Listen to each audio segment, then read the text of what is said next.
aid and which has taken the lead in military support to Ukraine. For many years, European countries have bet for their defense on the dividends of peace, the ability to choose where and when they would like to intervene, and the protection of the US.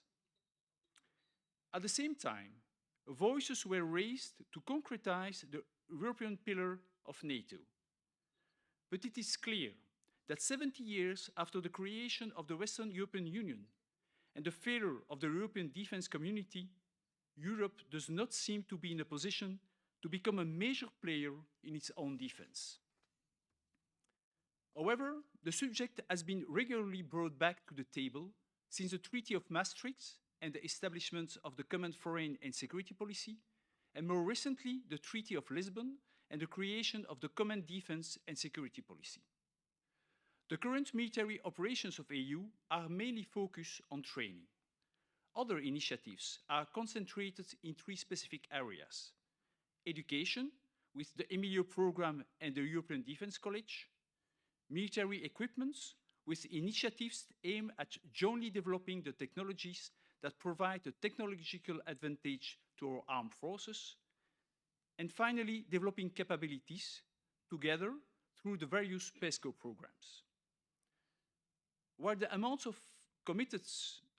committed seem significant, they represent only a fraction of the amounts implemented by the US, or even by some of our European countries for their strategic programs. It is true that the purpose of this financing is above all to create a dynamic and to constitute new value chains within the industries of the member states of the Union. From there, the material means. It is perhaps the governance of this Europe of defense which raise most questions for us. The means of structuring and carrying out combat missions with a mandate and real rules of engagement. Here, there is somewhat gloomy, even somewhat provocative description of the situation that is perceived by many between us. I would like to ask you how this perception fits with reality and how we should imagine the defense of Europe tomorrow. While impatiently awaiting your vision, and before I give the floor to General Buscher-Smith to introduce you, I would like to announce that the conference will be followed by a reception where we can further exchange on the subject in the dining facility of the school.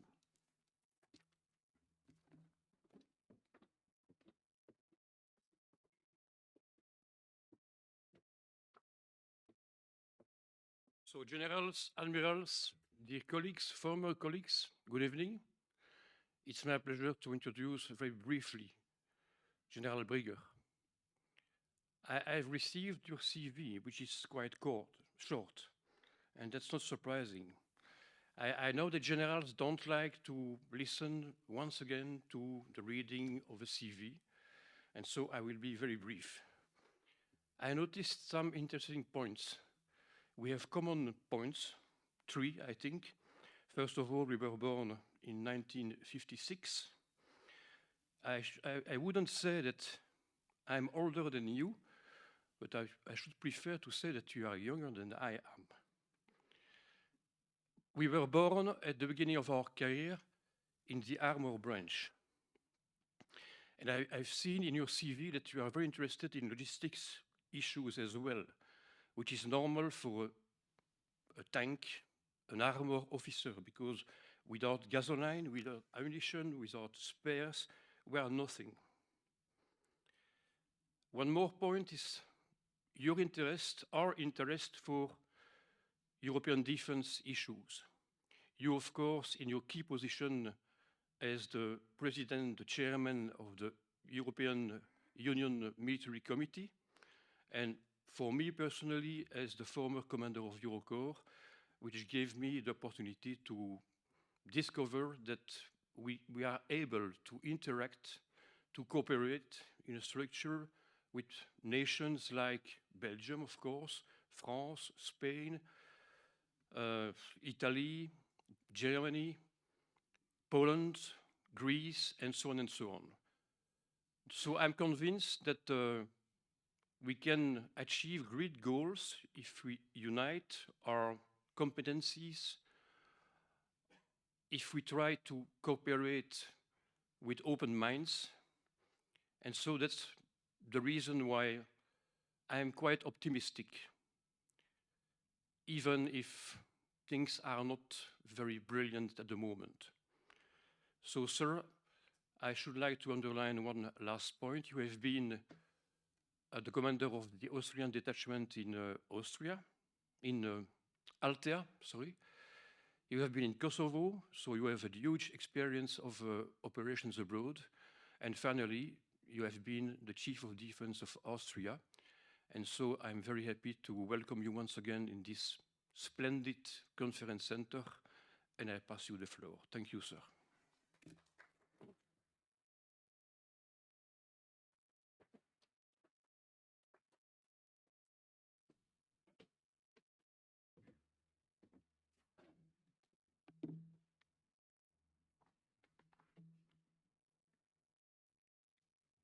Admiral Hoffmann, Admiral Dupont, Colonel Marzia, dear students, dear guests, good afternoon, bon après-midi, gute Mittag, hopefully rightly pronounced.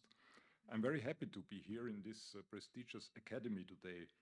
First, because I believe that the chairman of the EU Military Committee has an obligation towards the military institutions of the country hosting the EU institutions. Second, because I believe that interacting with military academies and new generations of officers is a win-win opportunity both for me and I hope also for you. The topic chosen for today's conference is very challenging: the future of defense in and of Europe. And to try to tackle this challenge, let me start with a quote up front. The best way to predict the future is to create it. What is certain about the future is that even the best efforts to predict the nature of future crises or wars will be imperfect in best case. What is important is not so far away from future realities that we will find ourselves unable to adapt to unforeseen challenges.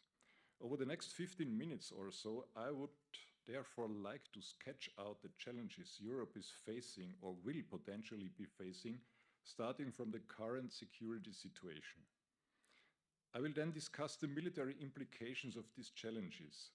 Based on these considerations, I will focus on how Europe and EU member states in particular must respond to this, playing today a key role in the efforts that will shape our tomorrow. In sum, I will try to demonstrate to you how the European Union can be a game changer in the overall security scenario. Under the condition that all its member states will fully support the common defense project. Let me start with the current situation. The year that we have just left behind was a year of war, the first of on European soil after 70 years of relative peace, if we exclude the former Yugoslavia. The unjustified and unprovoked Russian invasion of Ukraine has been a geopolitical earthquake with cross-dimensional effects on all aspects of our lives. A war meant to be a blitzkrieg from a Moscow perspective, as far as one could judge, but that rapidly turned into a war of attrition. Thanks to Ukrainian resilience, a solid Western support. Beyond spreading death and destruction in Ukraine, this war also triggered a flurry of consequences, among which a serious energy crisis in Europe due to Russia's weaponizing of energy, which in turn led to a raise in prices of fundamental goods and shortage of others. Contrary to the predictions and hopes of some, we did not give into Vladimir Putin's blackmail. EU member states stood united in their support of Ukraine, including with weapon deliveries.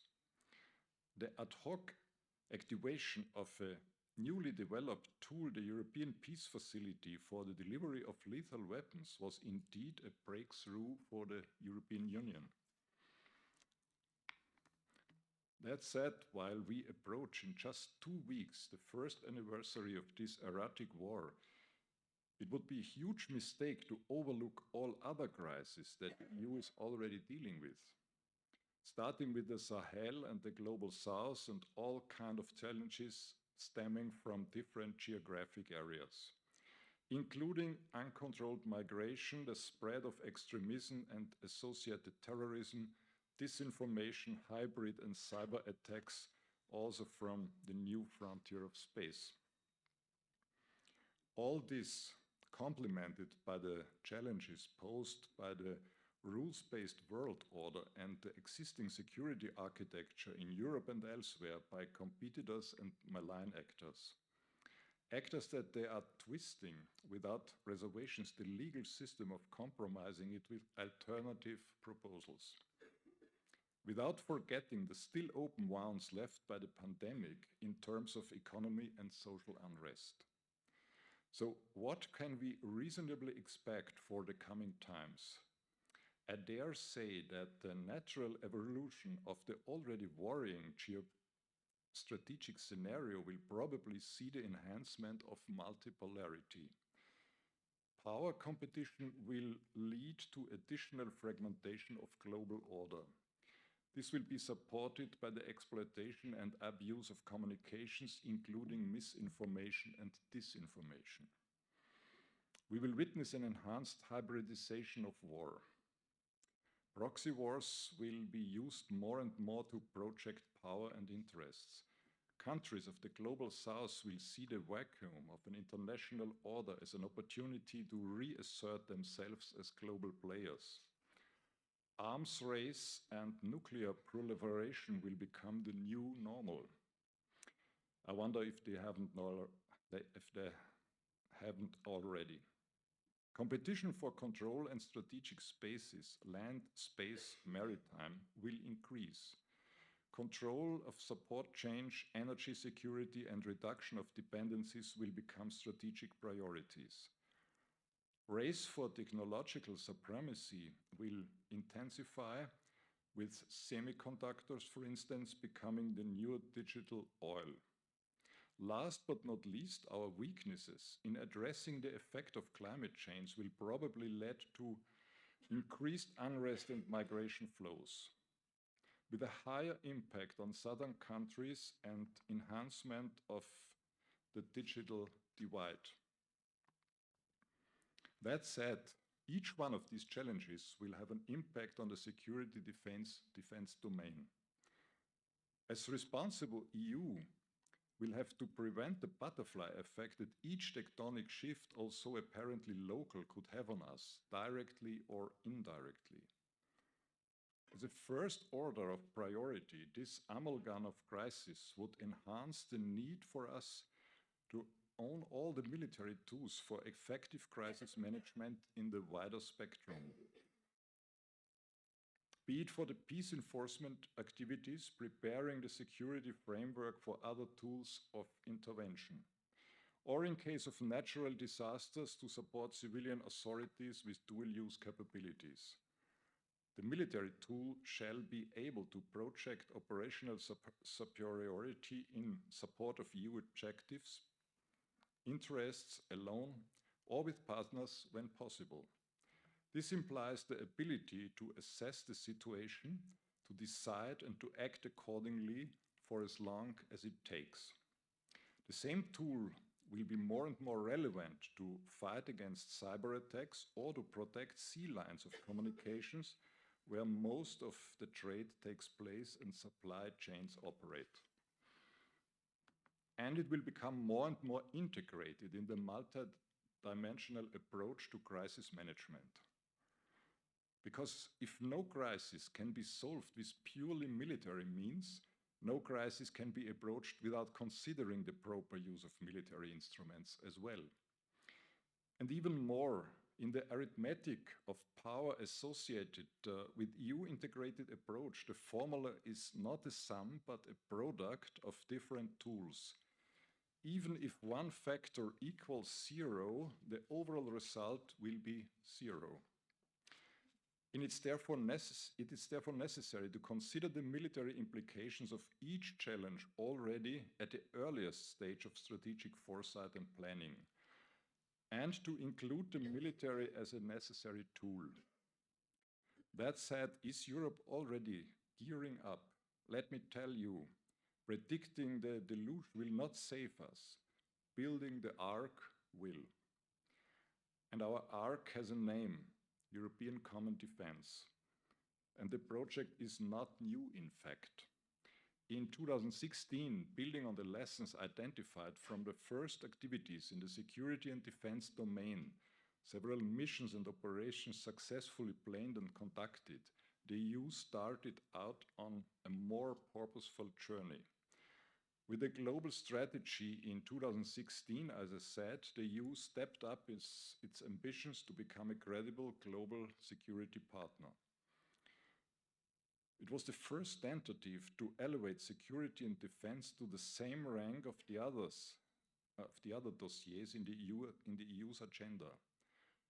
Not a top-down approach, but the concrete answer to the request for a more proactive stance of the EU in dealing with its own security, in protecting its own interests and citizens. Based on those preliminary ideas and motivated by the renovated urgency to act, even alone when the situation would require, the European Union underwent a mental shift or mental Zeitenwende. Slowly but surely embedding the topic of security in all its dossiers. With its latest milestone document, the Strategic Compass, the EU completed the transition from a former monitor of crisis to a fully engaged and responsible stakeholder. The Strategic Compass has paved the way for our future in defense matters. As I said at the beginning, when what we needed was a vision of the future that would put us in the best condition to adapt ourselves to unforeseen challenges. And this is what the Strategic Compass does, stating clearly that we cannot keep on relying on others to preserve our own interests, that we must learn and use the language of power, including hard power, and that the EU must become a stronger, more autonomous and reliable European pillar and partner for NATO within its own means. Now time has come for member states and EU institutions to deliver. Commitment is an act, not a word. Exactly like the first pillar of the Strategic Compass called ACT. To give you a sense of the powerful message that the Strategic Compass represents, let me therefore give you a glance on its substance. As I mentioned, ACT is the first chapter, not just alphabetically, but because it's really the core of our business. If the EU wants to attain the rank of a credible security provider, it must be able to act, and really act, when we call to do so.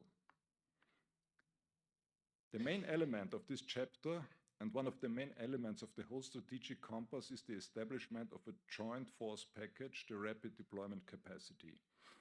This force shall comprise up to 5,000 troops with all strategic enablers for different types of crises, ready to operate on short call by end of 2022. A real spearhead and transformational tool to strengthen our credibility with all timelines met so far. The second pillar of the Strategic Compass is called Secure. It is about strengthening our ability to anticipate, deter, and respond to fast emerging threats and challenges with the necessary resilience. In the cyberspace, with a hybrid toolbox and response teams. In the outer space, protecting EU space assets. In the maritime domain, increasing our presence in areas of strategic importance. The following chapter is called Invest. The EU has undertaken a solid mission to support member states in investing in next generation capabilities, man-ground combat vehicles, future combat air systems, high-end and naval platforms and space-based capabilities. But in consideration of the persistent fragmented panorama of EU defense capabilities, the strategic compass insists that spending better and together is not just smart, it's a must. At the moment, only 8% of defense equipment procurement is spent in joint projects. We may all have to take a step back individually as member states and industries if we all are to move ahead together. On the other hand, a more synchronized convergence of national defense planning among member states is totally achievable when politicians agree that policies converge. The EU has practical mechanisms for collaborative capability development, including financial incentives covering research and innovation. This was recalled also during the first annual defense ministers' meeting on capabilities organized at the end of the last year. This event was an opportunity for important decisions such as the creation of a task force to consolidate most urgent needs and prepare the ground for joint procurement, the setting up of a fund to support joint procurement of military capabilities through EU defense industries, and the establishment of a hub for European defense innovation. Finally, the last pillar, partnerships. We know it well, nobody can deal with all security challenges alone, not even the United States. We must therefore strengthen cooperation with strategic partners such as NATO, the UN and regional partners, including the OSCE, the African Union and the ASEAN, the Association of Southeast Asian Nations. With particular attention to the Western Balkans, our eastern and southern neighborhood, Africa or the Indo-Pacific. We need to invest in tailored bilateral partnerships with like-minded countries such as the US, Canada, Norway, Japan, and others. True is that we have already managed to step up our partnerships. We have a cyber dialogue with Ukraine. We provide EPF support to Ukraine, Moldova, and Georgia. We support Bosnia and Herzegovina. In Africa, the EPF supports the African Union peace support operations, the armed forces of Mozambique and those of Niger. In the Indo-Pacific, we run naval exercises between Atalanta, Indonesia, and India. Yet, we could do more, like investing more in strategic partnerships or deploying more military advisors in selected countries. Let me conclude to give you enough time for questions. People fight today for the same fundamental reason the Greek historian Thucydides identified nearly 2,500 years ago: fear, honor, and interest. Especially interest. Challenges and threats are not new. They simply assume new shapes or new intensities in a cycle manner with ups and downs. The biggest risk probably is that conflicts of interests become conflicts of identities. We must avoid this at all. While conflicts of interest can lead to compromise, identities clashes produce only catastrophes. What is true at this time is that the war in Russia represents the bill of some of our past mistakes. In particular, the shortages of stockpiles or the idea that conventional warfare has been relegated to the past.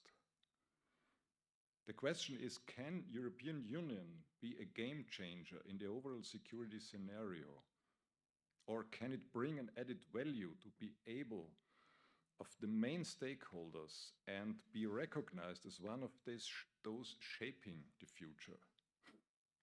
I believe that the list of concrete initiatives contained in the strategic compass and already implemented or underway speaks for itself.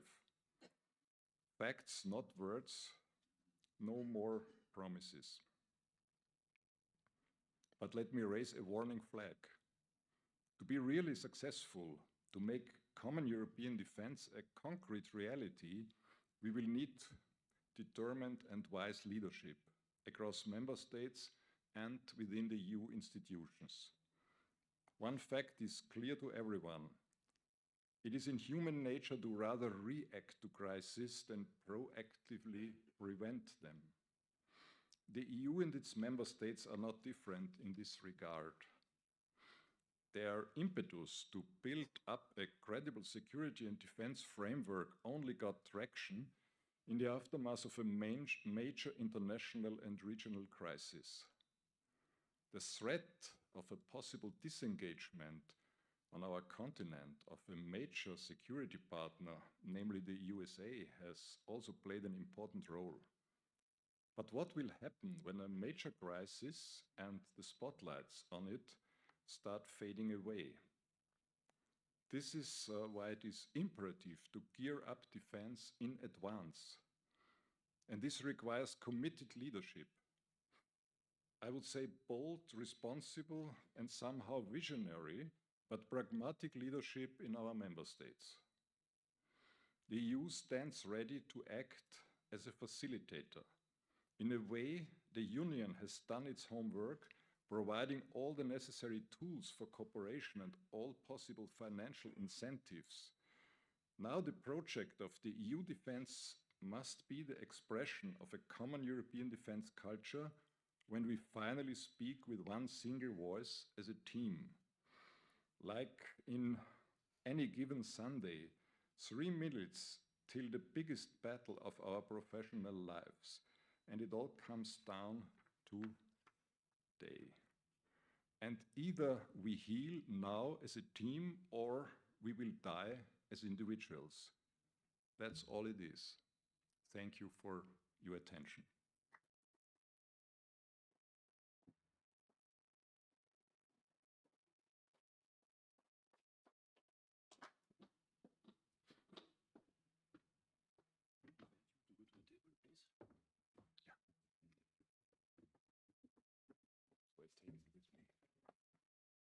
Sorry.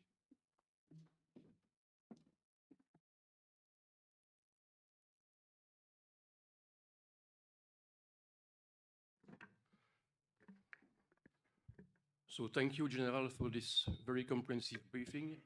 I frankly hope that Eurovision will become true and that we can achieve a major goal, having a strong, not a strong European army, but a strong European defense. That's my hope. Time is flying away very quickly.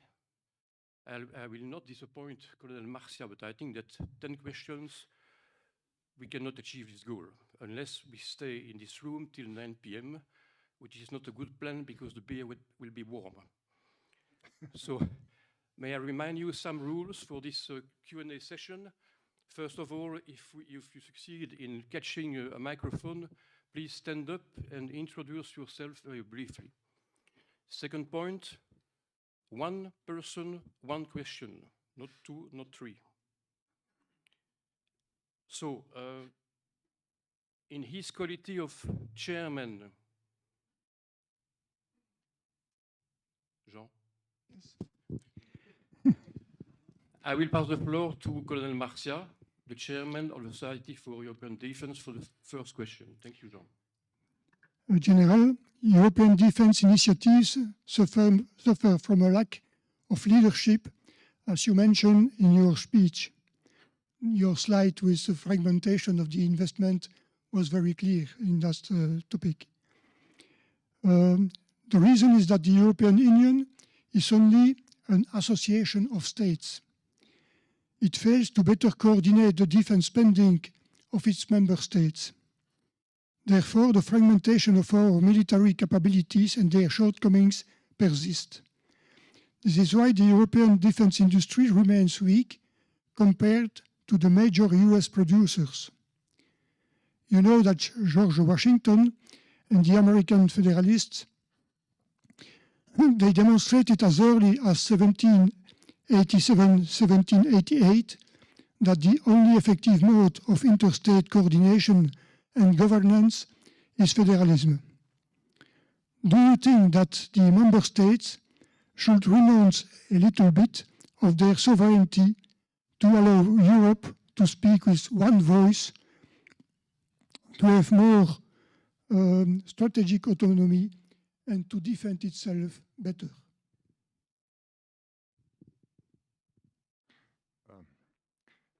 Yes, I definitely do think so. Also, I have to admit that member states already have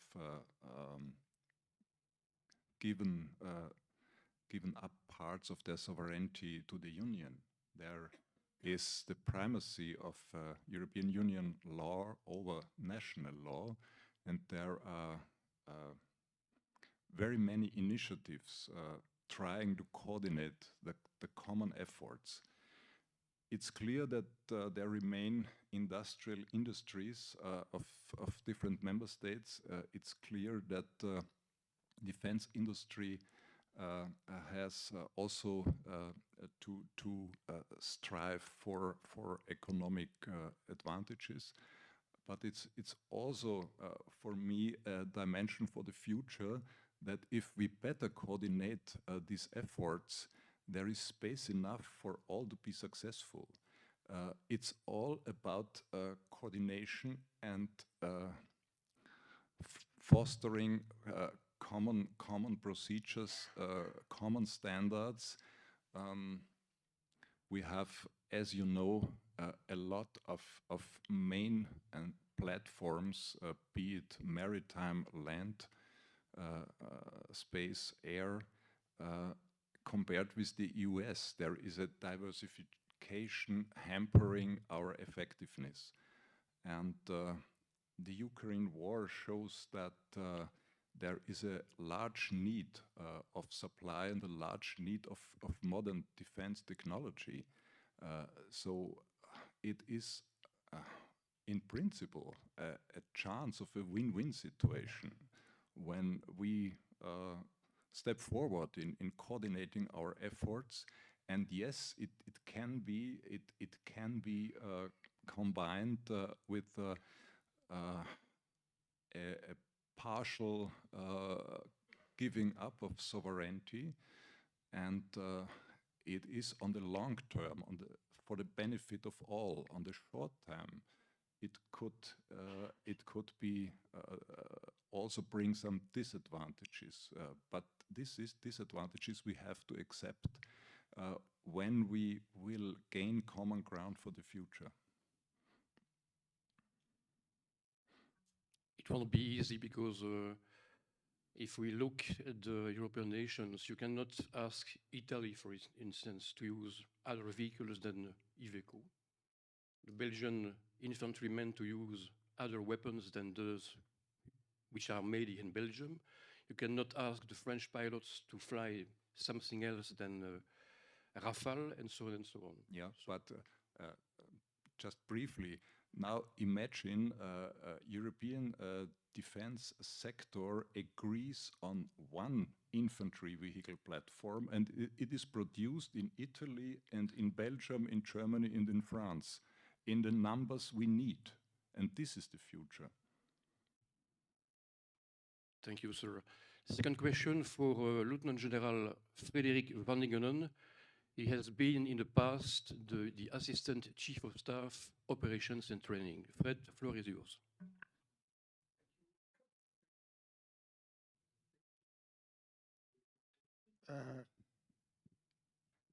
It works.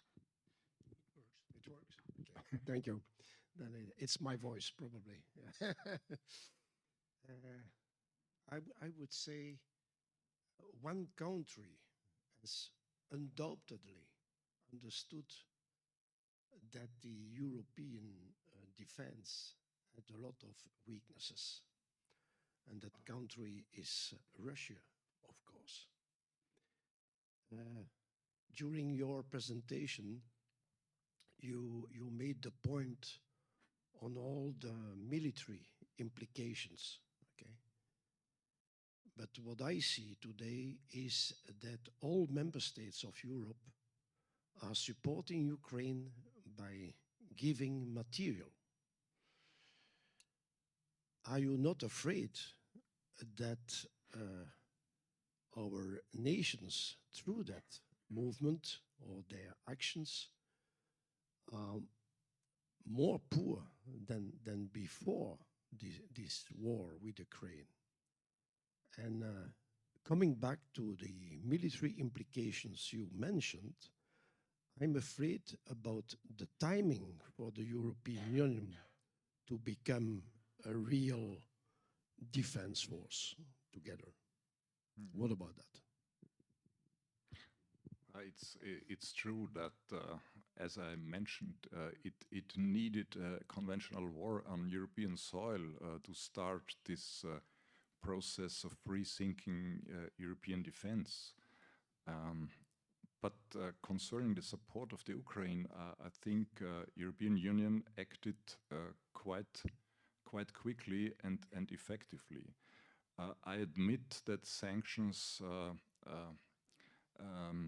don't show an immediate effect. On the long term, they will have effect, and also the ability of Ukrainian armed forces to defend their soul to some extent and to prevent Russia from a, let's say, a blitzkrieg success was only of the Western support, of course, including the US support, which is a major player, but also the numbers delivered by European Union are quite respectable. And I also would like briefly to mention our training mission. We will manage to train about 15,000 Ukrainian troops till April this year, and High Representative Borrell announced a doubling of these numbers in the following months. So we will also deliver training and know-how, especially for the tactical level, which is needed most. So, of course, it could be done more, but we should also respect the fact that we are not a warring faction. And I think European Union and NATO both don't want to be inflicted in a direct confrontation with Russia.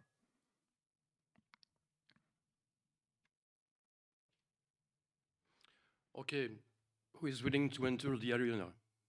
Sir, please.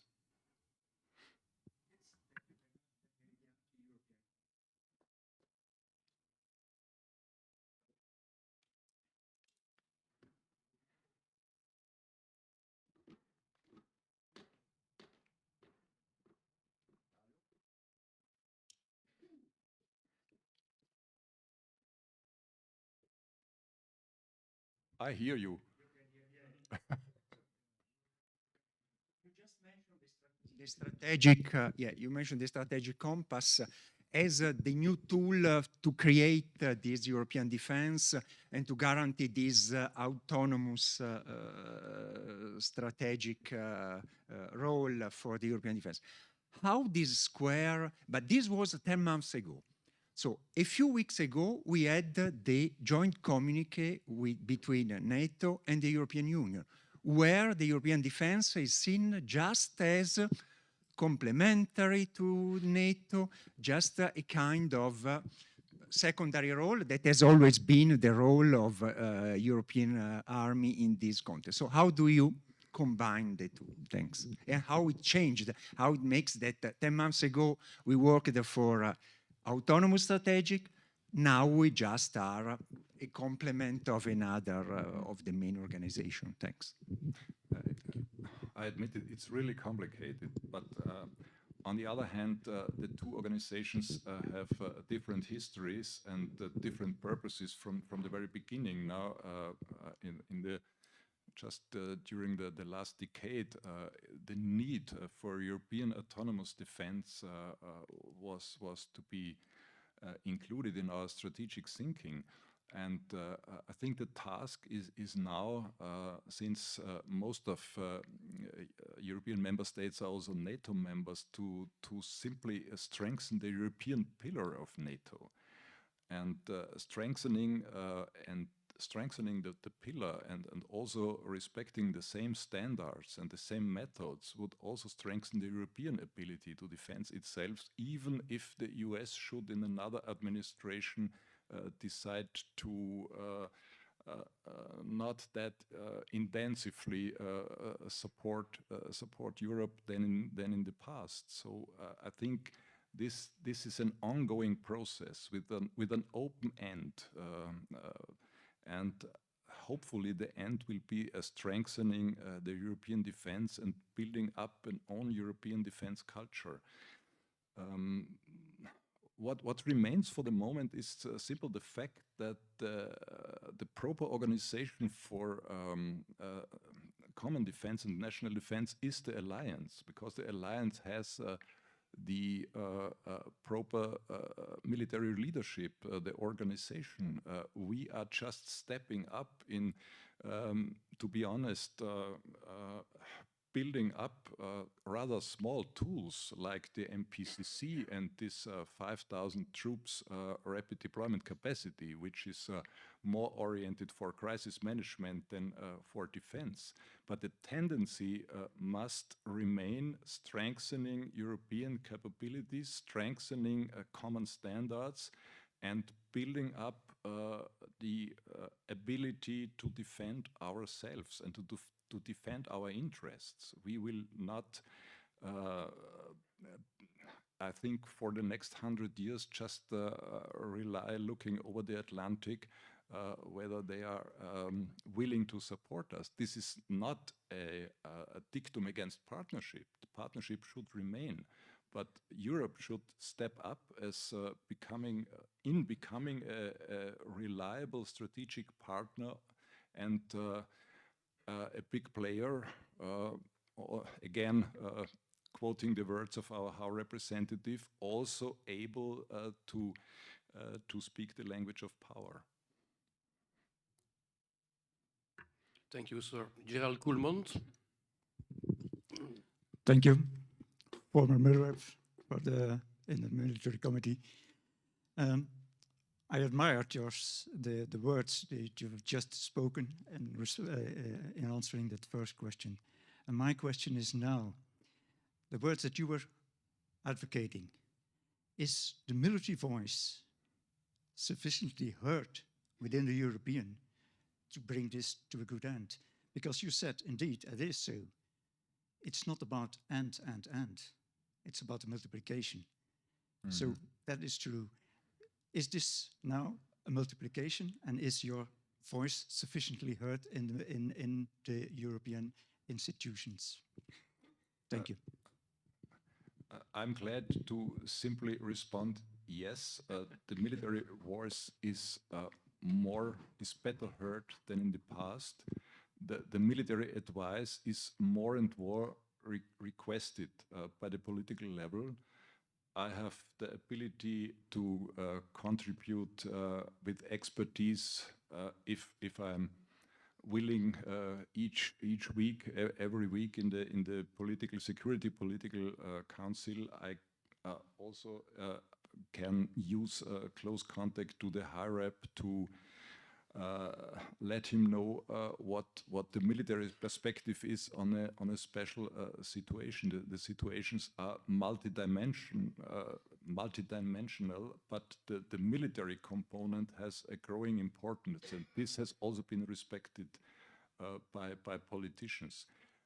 Maybe not to the same extent in all member states, because there are differences there are still simply national interest, of course, but we have to convey the message, please, and if we, as I mentioned it in my lecture, if we want to step forward together, it could be necessary that as an individual nation, we have to step back a little in order to respect the common interests. And in this context, the military voice is clearly heard.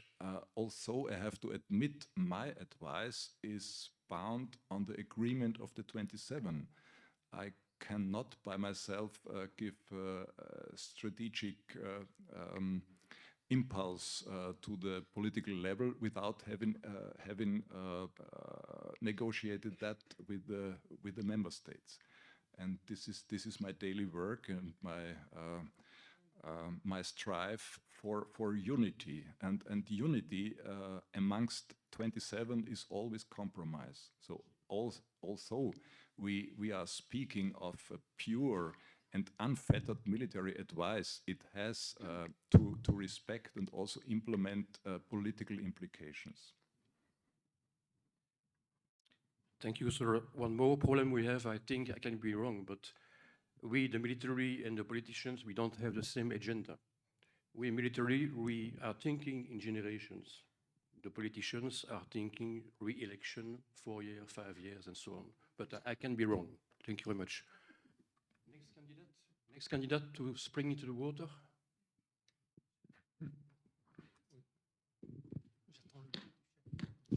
Yes, good afternoon. Jean-François Drevet, ex-European Commission.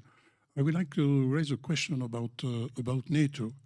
We have a member inside NATO which is not respecting the sanctions, which is buying weapons from Russia, which is maybe a problem. I don't know. I am not a professional of military, and which is preventing Sweden and Finland to join NATO.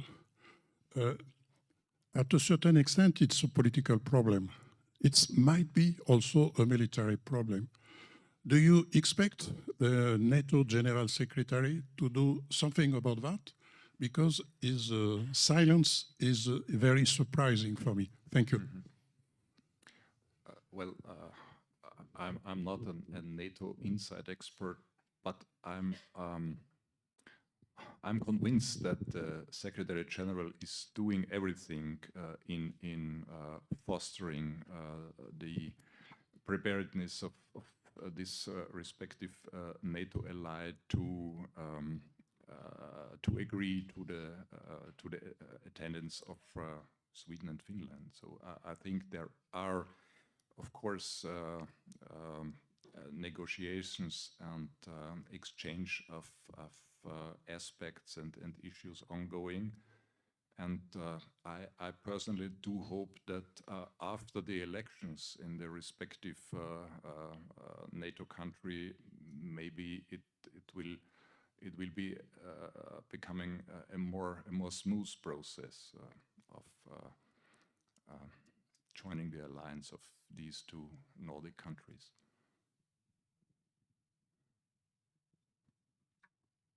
Thank you. Till now, we have heard a lot of generals asking questions. Could perhaps a major ask a question?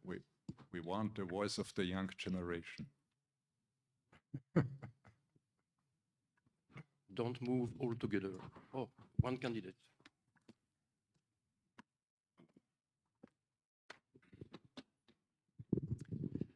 Good evening, sir. I'm Major Colin from the Advanced Staff Course. I think that all the tools are in place. Today we got the CARD, the CDP, the EPF, the EDF, the MPCC, the PESCO, the EUMS, the OHQs, the RDC. And there is also money. These last years, there is money. European defense is under constructions for decades. Can we say today that if we don't do it now, we will never do it? I fear the answer is yes. We Europeans we really need strong motivation for being active. And what is our obligation now is to use this opportunity to strengthen our ability and to step forward in all these common projects you mentioned. I by myself don't know all these abbreviations. They are really fantastic, and every day new abbreviations joining us. But I also, on the positive side, I see the willingness, not only in the political level, but also in the civil societies, that there is the notion that when we are willing to defend our interests and to prevail as a European continent, as a major player on the world theater, that we have to act now. So, in principle, yes. May I ask a question? I talked a couple of minutes ago from a European defense and European army. When I was commander of Eurocorps, I've been very often asked, do you think that a European army is a good idea or a false good idea? What do you think about it? Well, I heard 2 weeks ago the saying, the Ukrainian armed forces is the European army. I'm not of this opinion. On the other hand, I cannot predict how the European defense will look like in 10 or 20 years. We tried to pave a path in the right direction. Also, NATO doesn't have an own army. The European Union is a union of sovereign nations, and normally sovereign nations hold their own armed forces. What is crucial is that we obey the same standards and that we try to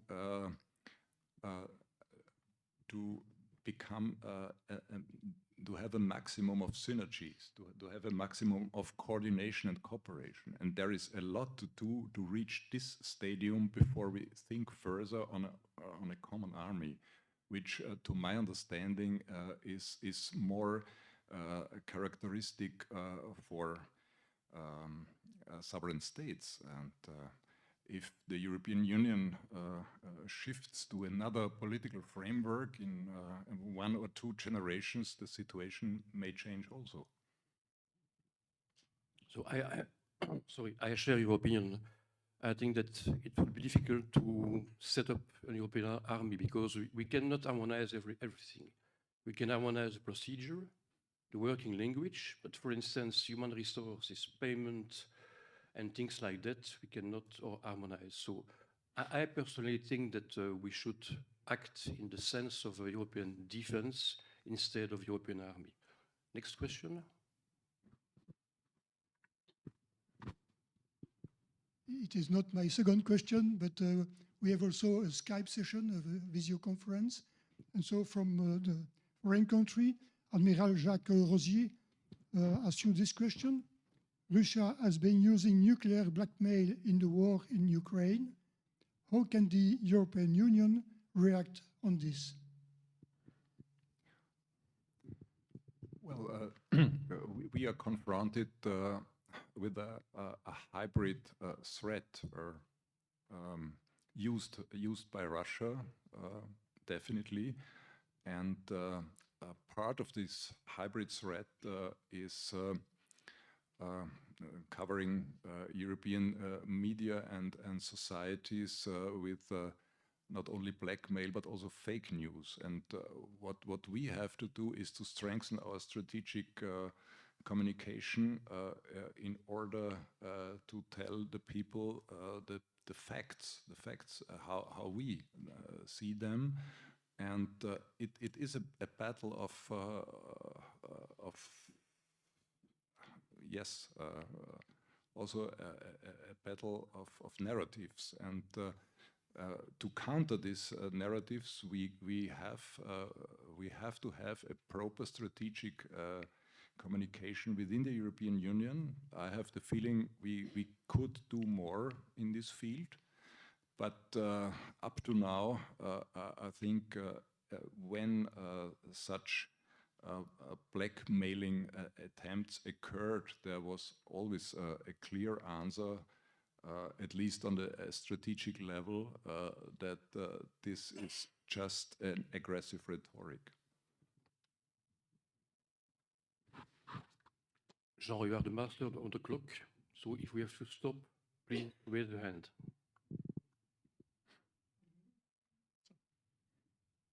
One more question? Okay. Well, the question I have is, usually when you want to build an army is to fight an enemy. I wonder if in Europe there is a feeling or there is a perception of who is a fight, or which country can be an enemy for Europe. I think that the different countries has different visions about that. I believe that Portugal does not really believe that Russia is a challenge for its independence. Maybe, of course, Poland may have it as a challenge. On the other hand, what could be the purpose of an army when different nations has different goals? Let's say Libya. In Libya, is known France and Russia more or less are on the same field, on the same goal. Turkey is another one, Italy is another one. Algeria expand his water of competence practically to the border of Italy. And nobody says anything.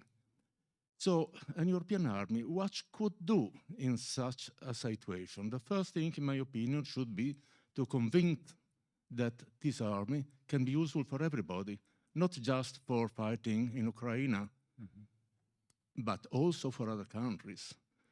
In the first reunion of the NATO in Warsaw, which was held in the former building of the Warsaw Pact, the enemy was defined to be Russia, but was only Russia. At the time, the Islamic State was very powerful. Syria was completely occupied, a piece of Iraq as well. In such a condition, do you think that is it possible to find a sort of agreement among the countries to bring them to believe that an European army can serve the interests, let's say, of Poland, Italy, Portugal, and so on? That's the question, and I think it's a challenging question. Thank you. I share your observation that the European countries, there is a big variety, and for sure the threat perception in the very west or south is different from the east and north. But on the other hand, big players used to have a multi-purpose armed forces, and that's what we perhaps should also build up. When I was Austrian taught, we had often discussions. There is no more conventional war, and get rid of all these expensive systems. And I tried to convince the politicians from the opposite, that if you create a vacuum, a military vacuum, it will be filled in another context. We are not pretty sure there is just one enemy. There is a variety of risks and a variety of types of conflicts, from low intensity over hybrid to, let's say, just a real war-fighting situation. And therefore, to my opinion, the answer is convincing politicians and decision makers that we need a standardized, modern, future-oriented, multi-purpose armed force combined of contributions of the member states, but still as a whole able to act together and to act in synergy. Not easy, I admit.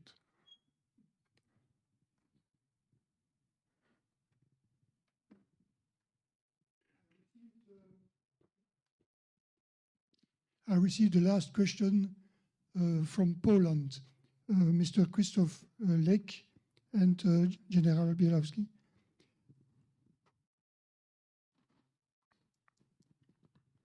So, General, how do you see a specific role for Central and Eastern European countries in building European army or European defense? Well, to my opinion, each European member state is called upon to contribute to common defense, and each member state will use its respective resources and abilities to complete this force posture. For sure, respecting the situation with the Russian aggression to Ukraine, there is a crucial role for our Polish and Baltic friends because they are living in the immediate neighborhood of the conflict, and they have for sure another threat perception, and also including the aspect, then we cannot exclude that Putin, if he prevails in Ukraine, he gets more appetite for another rounding up his imperial vision. And so I think in principle all European member states are called upon to contribute according to their abilities, and hopefully there is the political willingness in all member states to contribute in the best way. But in the current situation, our friends in Eastern and Northern Europe have definitely a very important role. I'm a little bit disappointed because I was keen to listen perhaps a question coming from our African colleagues from the staff course. Jean, with your permission, last question. Vous êtes courageux, mon colonel, c'est bien.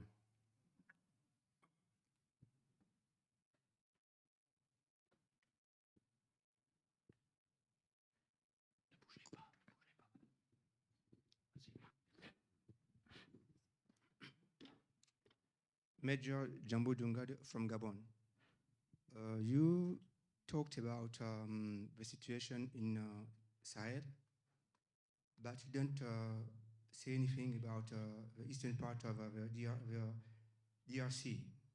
Now my question is, don't you think that situation is also quite important, and the European Union needs to contribute for that situation? I agree. The situation in Central Africa, including RCA, is important, plays a role in the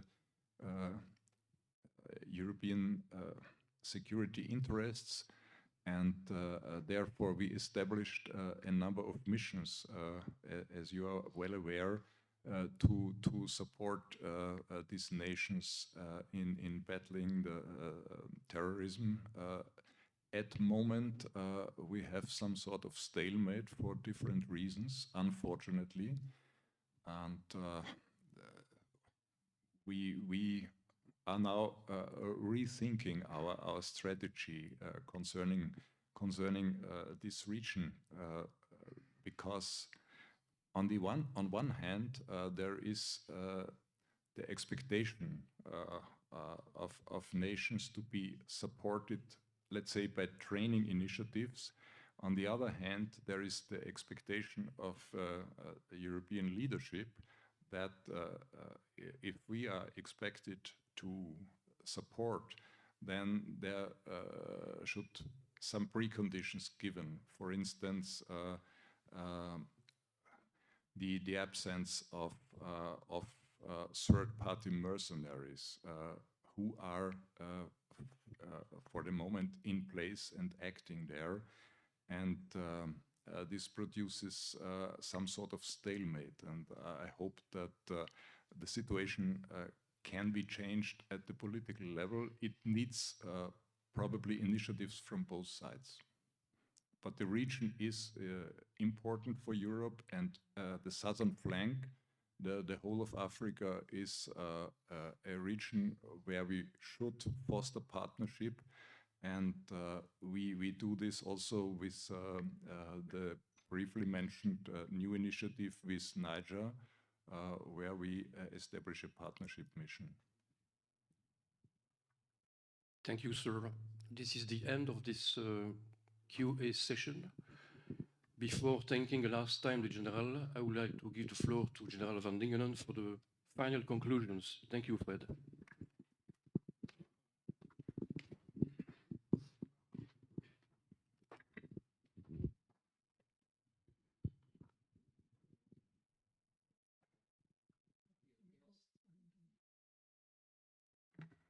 Should I repeat?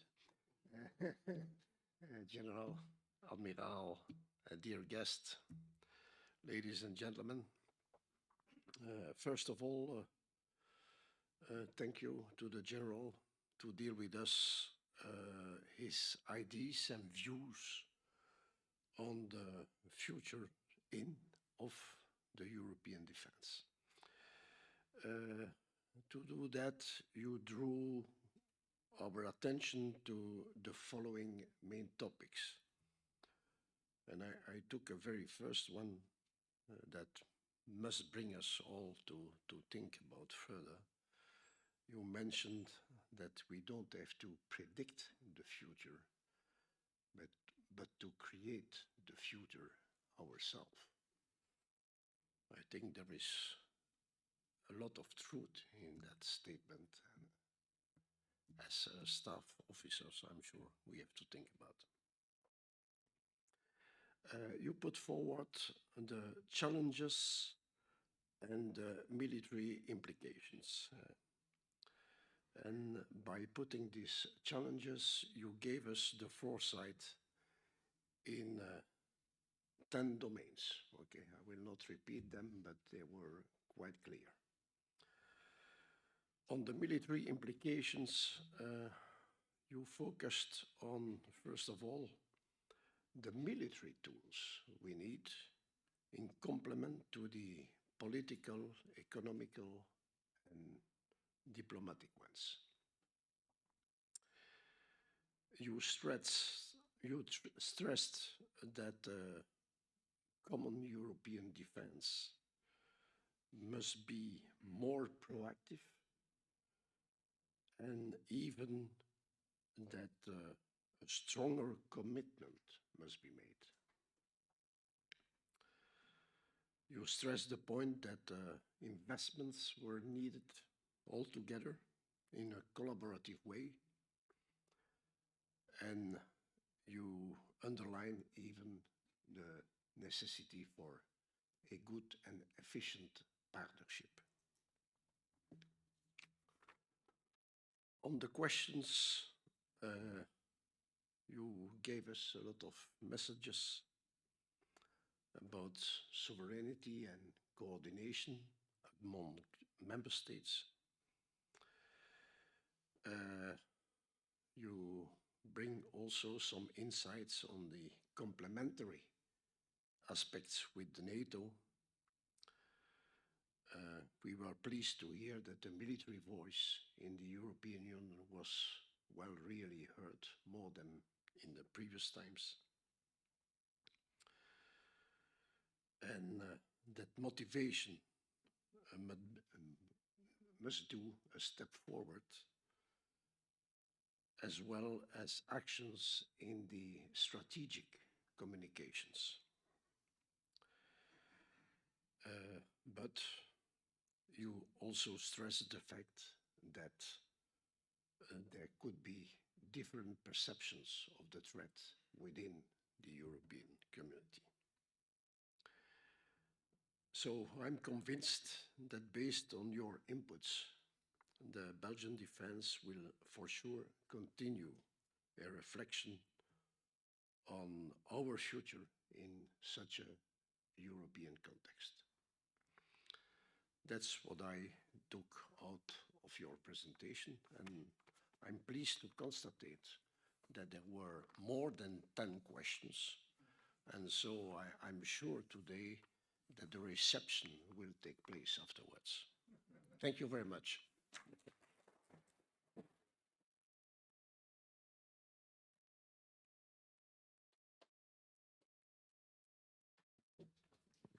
So we can rush to the bar. Just wait a second, because Admiral Dupont and me wish to thank the General Brigger for his very interesting speech and for the answers to the question. You have fully met with our expectation. So the tradition in the RMA is to present you an object in this evening.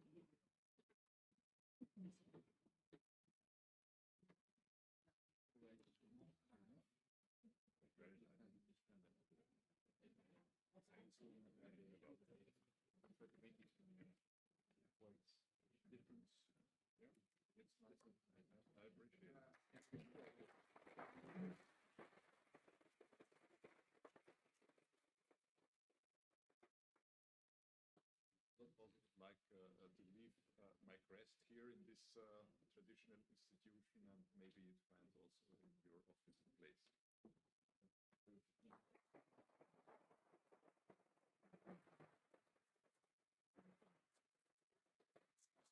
Okay.